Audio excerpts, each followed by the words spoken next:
Good morning, dear students. Welcome to my channel and Eid Mubarak to all of you from the core of my heart. And I hope you have enjoyed this Eid with the bliss and with all the celebrations and all the festivities. And it is the third day of Eid today, but you have taken a lot of breaks. So today I think we should start today's class. And without further delay, let's move towards your lecture for today.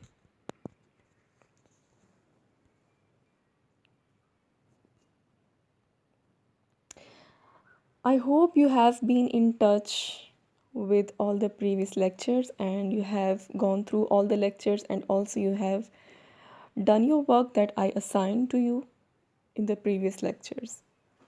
So now with the same zeal, with the same zest, we're gonna start the next chapter of Goodbye Mr. Chips, which is chapter number 6. And just to remind you, let me tell you one thing that we were at chapter number 5 when we have seen that how Mr. Chips and Catherine got married so quickly, and we also have seen that such a strange and such a strong chemistry formed between the two in spite of so many differences, age differences, and the difference of nature and ideology, how they came closer and how they proved to be a perfect match for each other. Now we are going to see that what is the further progress in the story and in their relationship as well. So let's start reading and then you will come to know. There had followed then a time of such happiness that Chips, remembering it long afterwards, hardly believed it could ever have happened before or since in the world. For his marriage was a triumphant success. Catherine conquered Brookfield as she had conquered Chips. She was immensely popular with the boys and masters alike. Even the wives of masters, tempted at first to be jealous of someone so young and lovely, could not long resist her charms. Now, see, after marriage, Catherine comes to Brookfield and she lives with Mr. Chips, and there she has created her charm.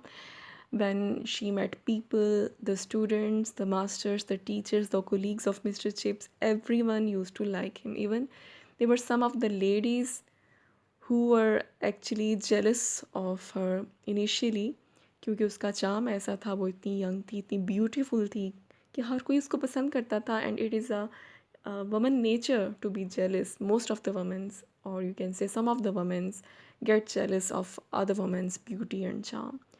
But with the passage of time, in fact, very quickly, she made her place there, and everyone started liking her. And that was the most beautiful time of the life of Mr. Chips. We will see that how Mr. Chips has changed over the time in this marriage. इस शादी के बाद किस क्या changes आते हैं mister chips की life में, उनकी पर्सनैलिटी में क्या पॉजिटिव चेंज आता है, वो आप देखेंगे कि एक डल और एक बोरिंग इंसान से वो एक कितने खुशगवार इंसान की सूरत में सामने आते हैं. But most remarkable of all was the change she made in Chips. Till his marriage, he had been a dry and rather neutral sort of person, liked and thought well of by Brookfield in general, but not of the stuff that makes for great popularity or that stirs great affection. Affection बोलते हैं मोहब्बत को. इस शादी से पहले mister chips को हर कोई पसंद तो करता था as a good person, because neither he harmed any one nor he benefited any one in a particular way. अपने स्टूडेंट्स को टाइम देते थे और अपनी ड्यूटीज़ को परफॉर्म करते थे.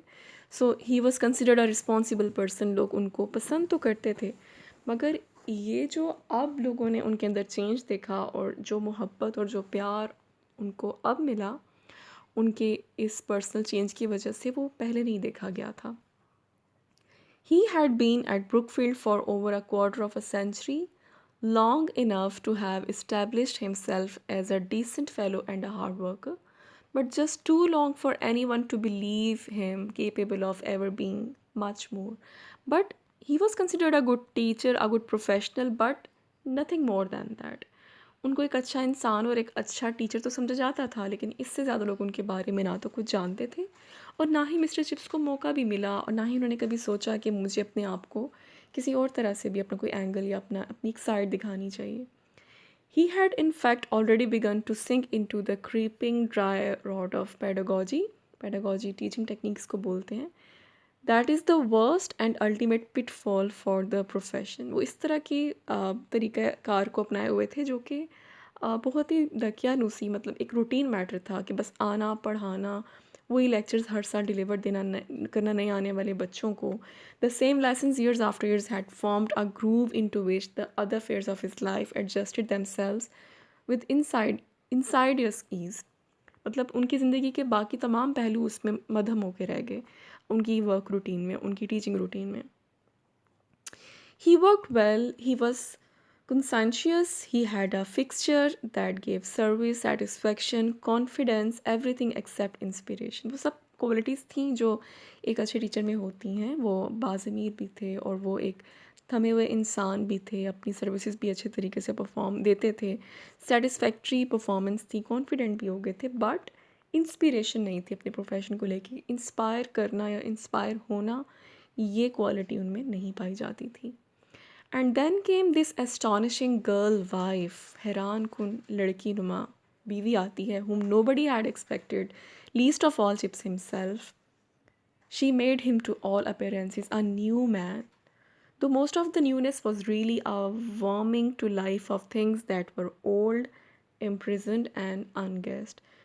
उनका लाइफस्टाइल तो नहीं चेंज हुआ, लेकिन उनकी ज़िंदगी में आने से एक ताज़गी का एहसास पैदा हो गया उनके दिल में भी और उनके सोचने के तरीके में भी, उनके फ़ील करने के तरीका, क्योंकि ज़ाहिर है वो खुश थे, he was happy inside, so that happiness reflected upon himself outward as well.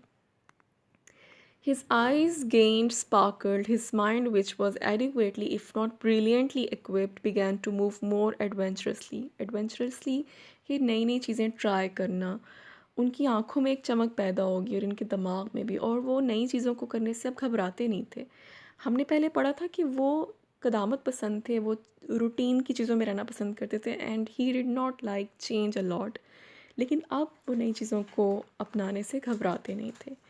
The one thing he had always had, a sense of humor, blossomed into a sudden richness. Sense of humor पहले भी था, लेकिन अब बहुत ज़्यादा rich हो गया था, और क्योंकि वो mature हो रहे थे तो वो उसमें कमी थी.